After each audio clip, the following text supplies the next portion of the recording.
mariée depuis 2021. Mais on a annulé 3 fois le mariage à cause de Covid.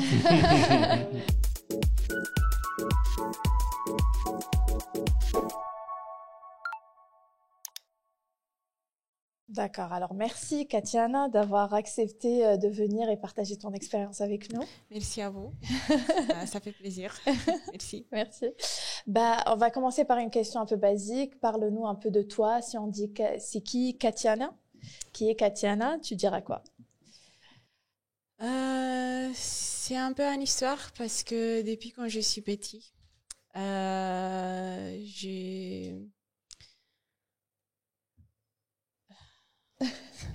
c'est une histoire parce que mes parents, ils m'ont dit depuis quand je suis petite qu'il faut que tu essaies de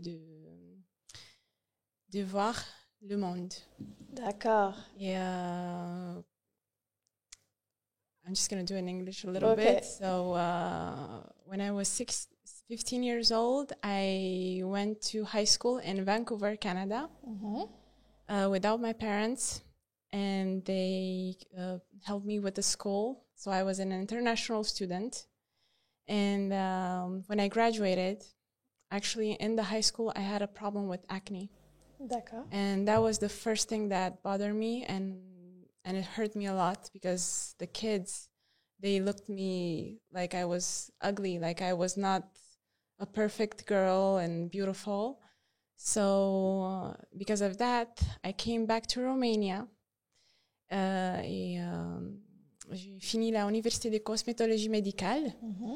Et après ça, j'ai décidé d'aider beaucoup de monde dans le problème de l'acné et tout ce qui est problématique de peau. De peau.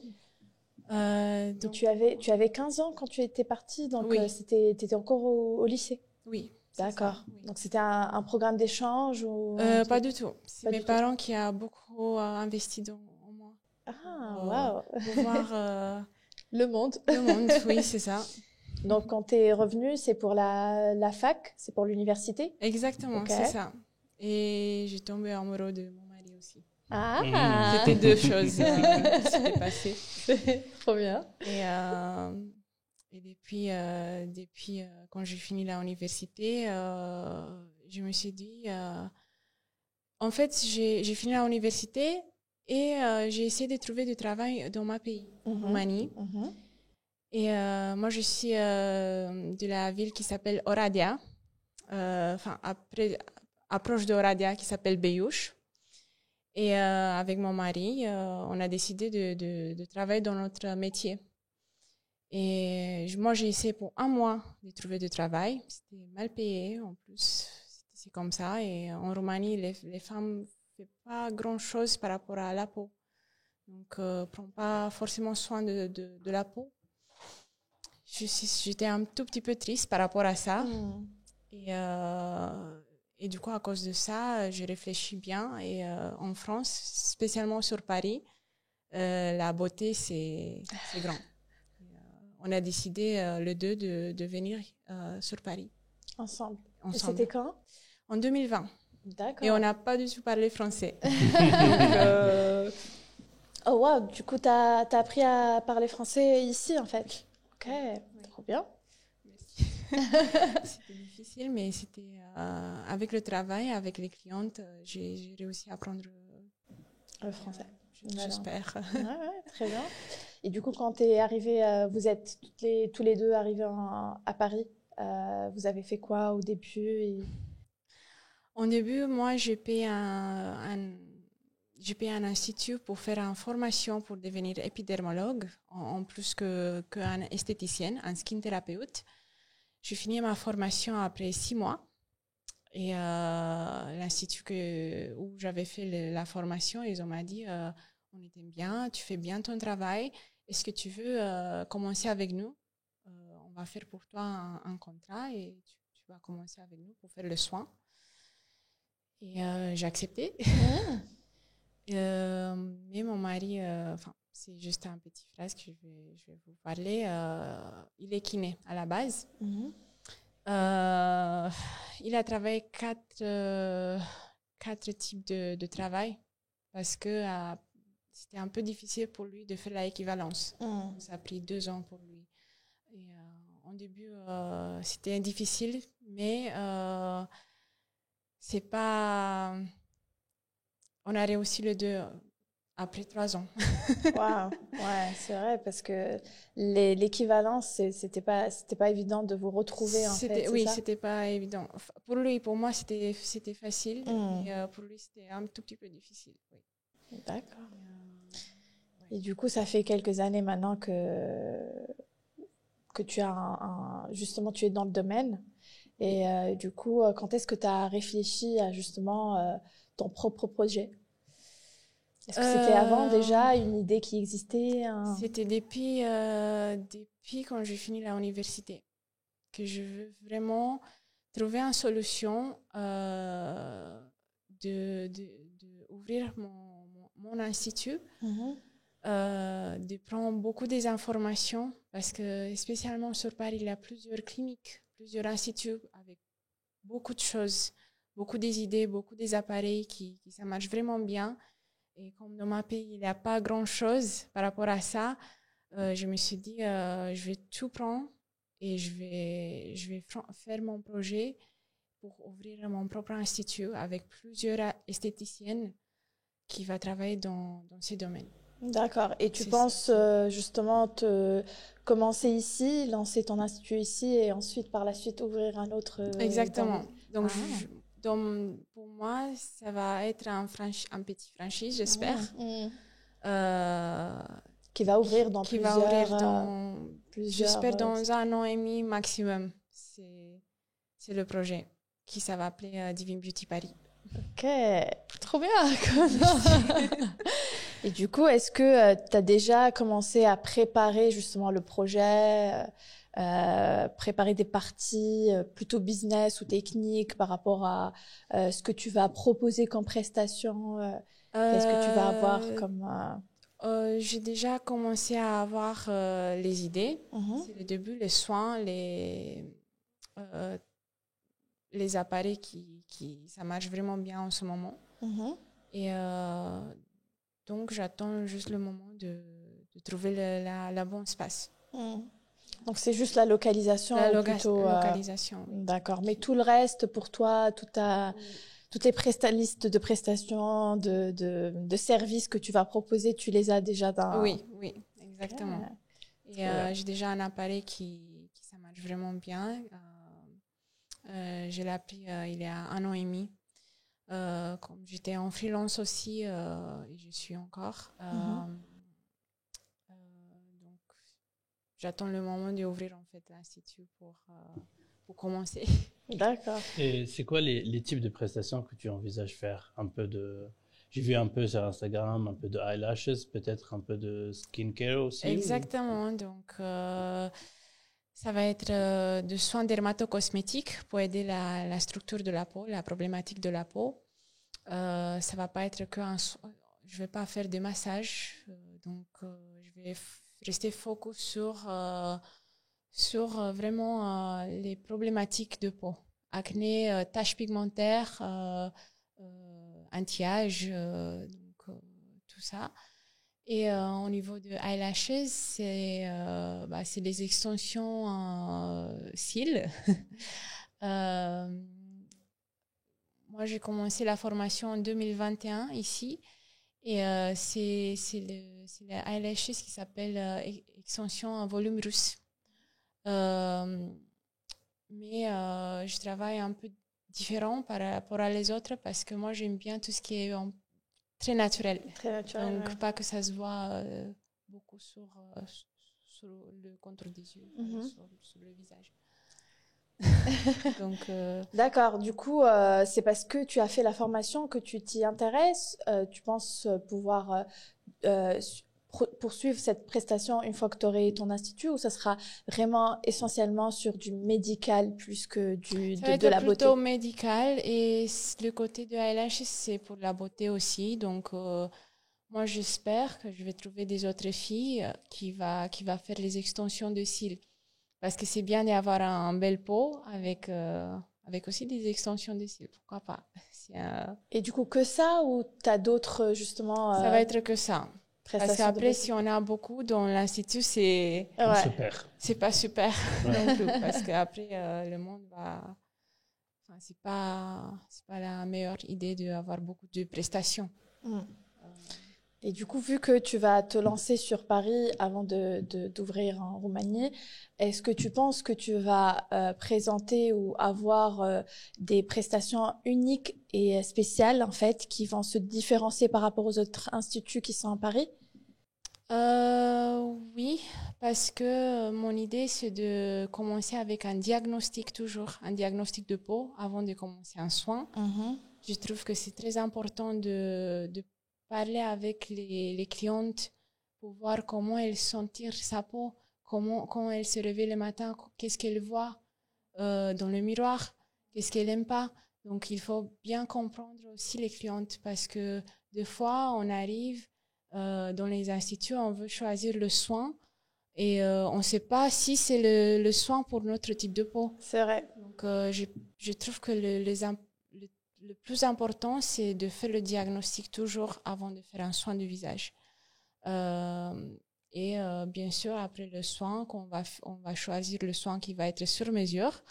On va faire une prescription par rapport à qu'est-ce qui c'est bien au niveau des produits. Et après, je vais essayer bien sûr d'expliquer si elle a besoin en plus de séances de soins ou pas. Mais normalement, si elle va faire bien sa routine à la maison, le plus important, c'est de pas... Parce que les clientes investissent beaucoup dans les soins. Et pour moi, c'est important qu'elle fait bien sa routine et qu'elle ne vient pas tous les semaines pour un soin. Ce n'est pas mon intérêt. Ouais, justement, c'est ce que j'allais poser par la suite. Est-ce que tu penses que ça sera vraiment une consultation et ensuite justement laisser les clients continuer leur routine tout seuls, ou ça sera plutôt comme un pack où il faut faire plusieurs séances même si elles sont espacées pour suivre l'avancement de la qualité de la peau ou de l'avancement justement de l'instant de la peau? Pour moi, je pense que c'est, comme je vous avais dit, c'est très important que la cliente, elle sent qu'elle est dans la maison de mon institut, qu'elle voit qu'on veut vraiment avoir un résultat tout de suite. Comme je vous avais dit, c'est pas mon intérêt de faire plusieurs séances. Si c'est important aussi de bien avoir l'entreprise, mais le plus important, c'est la satisfaction de la cliente. Et ça, on ne trouve pas partout. D'accord. Donc, c'est important qu'elle fasse le soin, qu'elle se sente bien et ensuite, par la suite... Et qu'elle voit le résultat. Et voir le résultat. Donc, vraiment, c'est un résultat qui est instantané avec justement les soins qui se font derrière à la maison qui vont maintenir le résultat. Le résultat, exactement, c'est ça. Trop bien. Et du coup, quel est l'avis de votre entourage, ton mari, ta famille, justement, quand tu leur parles de ce projet, si tu leur as déjà parlé? Toute ma famille, c'est en Roumanie. On n'est que les deux ici. Lui, il travaille dans un cabinet privé comme kiné. Et bien sûr, pour lui, la même chose, il veut vraiment ouvrir son propre cabinet. Travailler avec des autres kinés pour faire des partenariats, spécialement qu'en France, la kinétothérapie s'est très évoluée aussi par rapport en Roumanie. Et il y a beaucoup des idées qu'il peut faire aussi par rapport à ça. On est mariés depuis 2021. Mais on a annulé 3 fois le mariage à cause du Covid. Du Covid, j'allais dire justement. Et vous êtes mariés ici à Oui. Paris? On est prévu tout le mariage en 2020 en Roumanie avec 200 personnes. Waouh. Et du coup, avec on a le confinement, c'est juste pas possible. Ouais. Oui, c'était pas... Et du coup, vous êtes mariés beaucoup plus tard ou ça? En 2020, juste après un an, on a fait juste avec la famille. Ici, dans un jour, c'était tout. L'église, c'est tout. Et le restaurant. C'était mieux. Pas trop stressant. Ouais, c'est un mal pour un bien. Oui. Oui. Et du coup, ta famille, elle en pense quoi de ce projet-là, que ce soit le fait de le lancer ici à Paris ou même revenir en Roumanie et l'ouvrir là-bas aussi? Mes parents pensent que je verrai aussi parce que depuis quand j'étais petit, tout ce que j'avais fait, j'ai réussi. Donc, spécialement mon père, je parle de lui parce que c'est lui qui me pousse beaucoup pour vraiment comment se faire. Il ne faut pas attendre beaucoup des années, il faut vraiment faire, c'est le moment. Tu as toutes les informations, il me dit ça tout le temps. Du coup, par rapport à ce projet-là, il t'a dit lance-toi, tu as toutes les informations, vas-y. Il veut m'aider, donc il est toujours. Mon père, il est toujours positif. C'est ça que je trouve que c'est très important. C'est vrai. C'est très important parce que les parents, c'est tout. Pour moi, c'est tout depuis quand j'étais petit. Ouais, j'espère que ça va venir. Pour moi, dans un an maximum, je vais commencer le projet. On croise les doigts, oui, clairement. Merci. Et à côté de ça, dans mes jours quand je suis off, je travaille beaucoup avec mes clientes que j'ai depuis des années en extension des cils. Et les clients que j'ai, ils ont dit toujours, tu vas commencer quand ton institut? Tu as déjà une base de clientèle, très bien. Oui. Depuis 4 ans et demi. Très bien. Ils attendent que ça, du coup. Oui. La famille, les clients, tout le monde attend. Oui. Très bien. Très bien. Parfait. C'est une belle réponse. Pour la question finale. La question finale, je vais partir sur plutôt pour l'entrepreneuriat, parce que tu as quand même une activité en freelance depuis un moment, mais surtout au moment où tu vas lancer ton institut. Qu'est-ce qui détermine pour toi en fait le succès d'un entrepreneur ou d'un business en fait? Est-ce que c'est plutôt d'avoir justement une belle équipe qui a un process, qui n'a pas besoin de toi? Est-ce que c'est par rapport aux clients qui sont satisfaits, le pourcentage de satisfaction, ou est-ce que c'est par rapport par exemple au chiffre d'affaires, tu vois? Qu'est-ce qui détermine vraiment le succès d'un business? Par rapport à toi. Donc, tout ce que vous avez dit, c'est tout ça. Déjà, pour avoir un succès, c'est un institut qui a le succès. C'est déjà une belle équipe, les clientes qui sont heureuses toujours, et aussi l'institut où il est, la location de l'institut.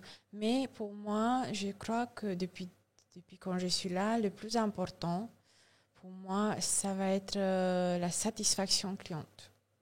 Parce qu'aujourd'hui, on paye peut-être 300 € pour un soin. Mm-hmm. Et on a peut-être le résultat jusqu'à demain. Et c'est ça ça va être un petit problème. Parce qu'il faut que ce résultat, si on paye 300 € pour un soin, c'est un budget pour la cliente. Peut-être elle va appeler dans quelques jours. Elle va dire je veux bien un remboursement, s'il vous plaît, parce que je ne veux pas le même résultat sur ma peau. Donc, pour moi, c'est vraiment très important le résultat. Le résultat et les clients qui sont contents de soins et des prestations que je vais faire. Donc, c'est vraiment la satisfaction du client, le pourcentage des clients satisfaits qui fait que tu te dis, là, c'est vraiment un succès. Oui. Et la satisfaction du client, c'est, comme tu as dit, c'est le résultat, plus aussi l'expérience, c'est ça? C'est les deux éléments clés qui permettent que le client est satisfait? Oui. C'est toujours...